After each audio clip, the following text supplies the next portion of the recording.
The content presented on One India is for informational purposes only. The views and opinions expressed in the news segments, interviews and commentary are those of the individuals or sources featured and do not necessarily reflect the official policy or position of One India.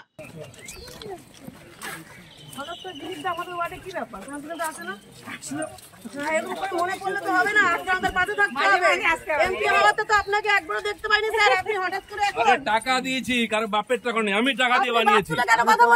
তোমাকে বলেছি আপনি MPO একজন বাপ বলে বলতে পারেন। 14 পুরুষ তুলবো, তোমার বড় মত দিয়েছি। বেশি নাকামি করবে না। প্রদীপকে বলো, প্রদীপকে বলবো কেন? আমি আপনার লাইফে গলির রাস্তা ওপেনিং এ এটাই বাকি রইল নাকি?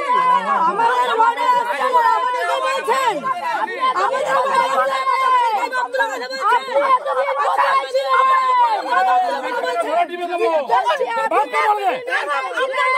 সালা টাকা দিয়েছি রে, ভিখারি পার্টি নয়, টাকা দিয়েছি।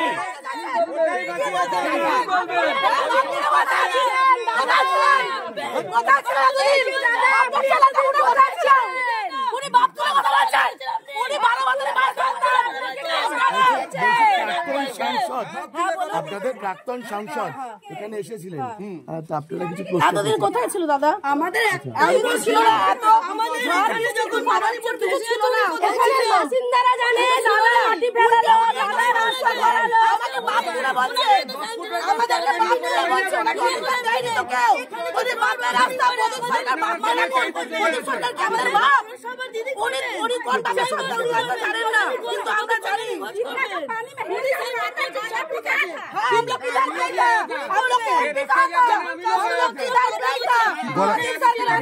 গলা টিপে দেবে বলছে।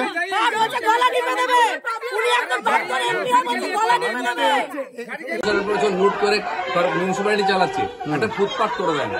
আর এখানকার কাউন্সিলর হচ্ছেন প্রাক্তন চেয়ারম্যান। এখন চেয়ারম্যান কে হবে মারামারি হচ্ছে, কিন্তু রাস্তা কি করে হবে কেউ করছে না। দিলীপ ঘোষ এমপির টাকা দিয়ে করেছে, এসে চেঁচামেচি করছে, কিন্তু প্রশ্ন করছে না যে কাউন্সিলর কেন।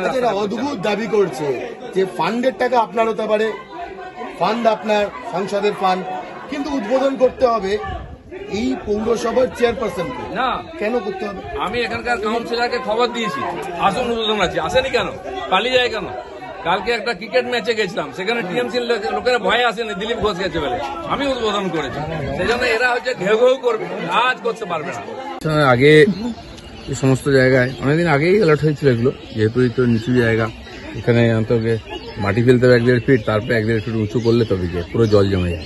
লোকে বাড়ি করেছে, আসার রাস্তা নেই, তো অ্যালার্ট হয়েছিল। যাই হোক, মিউনিসিপ্যালিটি বানিয়েছে শেষ পর্যন্ত। উদ্বোধন এখানকার কাউন্সিলর প্রাক্তন চেয়ারম্যান প্রদীপবাবু আছেন, তাকে আমরা জানিয়েছিলাম আপনার ওয়ার্ডে যাচ্ছি। যাই হোক, এখানকার মানুষের যে সমস্যা খানিকটা সমাধান হবে এই ফুটপাথ উদ্বোধন হলে।